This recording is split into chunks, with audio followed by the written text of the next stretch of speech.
You think fire is just for comfort. In the 14th century, losing fire meant frostbite, silence, and maybe not waking up at all. But some people, they didn't just sit there and shiver. They used stone, straw, rot, and even each other. Tonight, you'll follow Toma. His last bundle of firewood is gone. The cold is already creeping through the cracks. And the sun's not even down yet. No thermostat, no backup plan, just instinct. But that's when survival kicks in. Because in this video, we're uncovering 7 genius heating tricks medieval people used when the flames died, and there was no second chance. Tricks so clever, they turned freezing nights into something bearable. And here's the kicker, some of them still work today. Toma didn't scream, didn't pray. He just stood there staring at the blackened fireplace as the cold crept in slow and mean. His sheep were gone. His axe cracked on the last oak log. Now the room was turning into a freezer brick by brick. But he remembered, not from books, but from stories passed around like old recipes. Tales of winters so harsh they made your teeth ache just hearing about them. No fire, no problem if you were smart. His grandfather once made it through the White Death with nothing but stone straw and stubbornness. And now it was Toma's turn. No heat, no help, but still a fighting chance. Because sometimes survival doesn't come from what you own. It comes from what you remember. Toma remembered the old trick. Not fire, not wood, just stone. Dark, heavy, and loyal to the sun.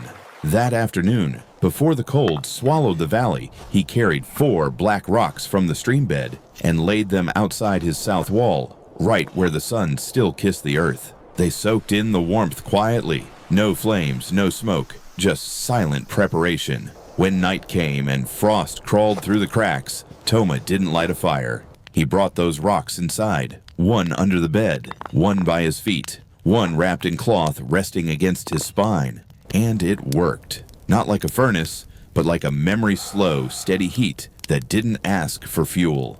Medieval people knew this long before anyone talked about thermal mass or passive solar gain. They just watched the sun and used what it gave. Today, we call it passive heating. Modern architects use concrete slabs and solar angles. But Toma, he used a rock. Sometimes you don't need more energy. You just need to store it smarter.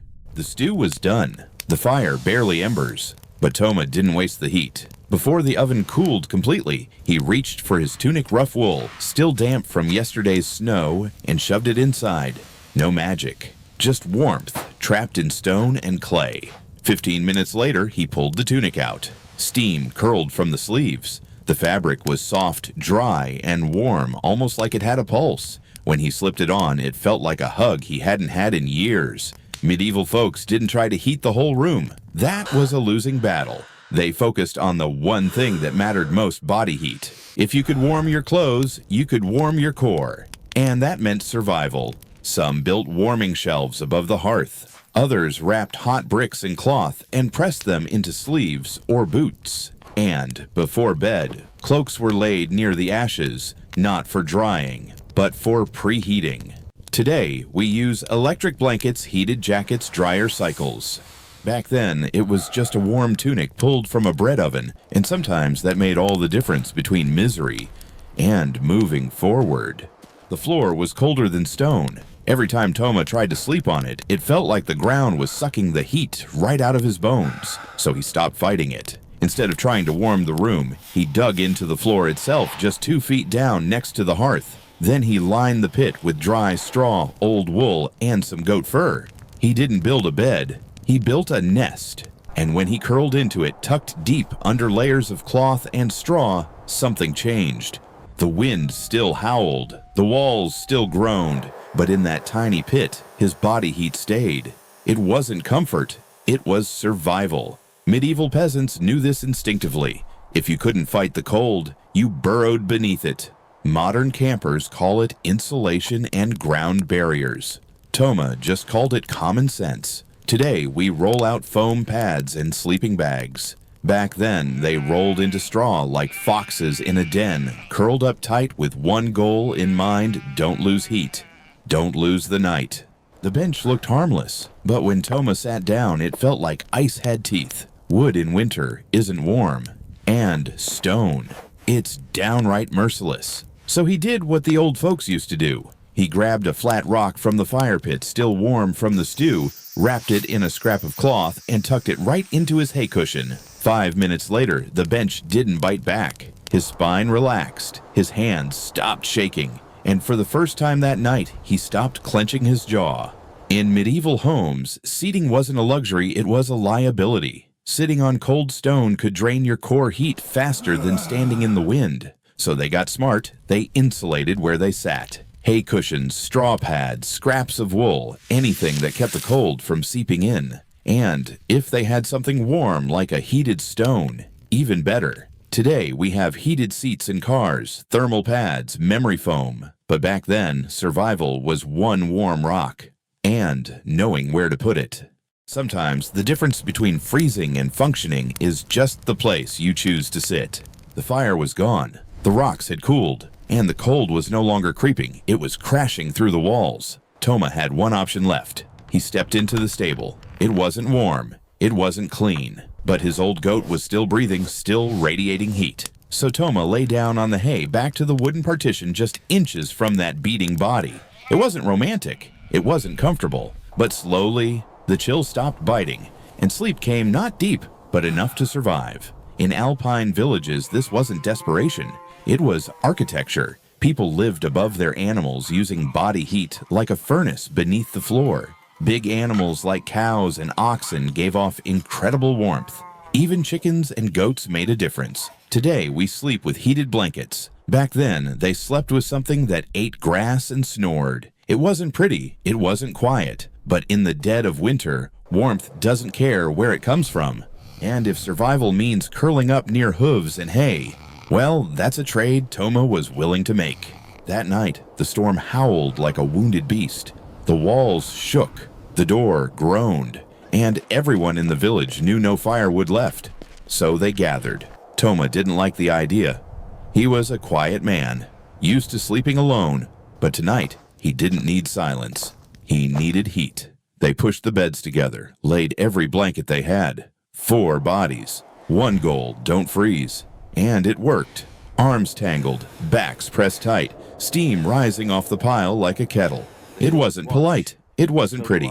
But heat's got no pride. In medieval winters, people slept closer than cousins. Whole families, neighbors, even travelers piled in like spoons in a drawer. Not out of comfort. Out of necessity.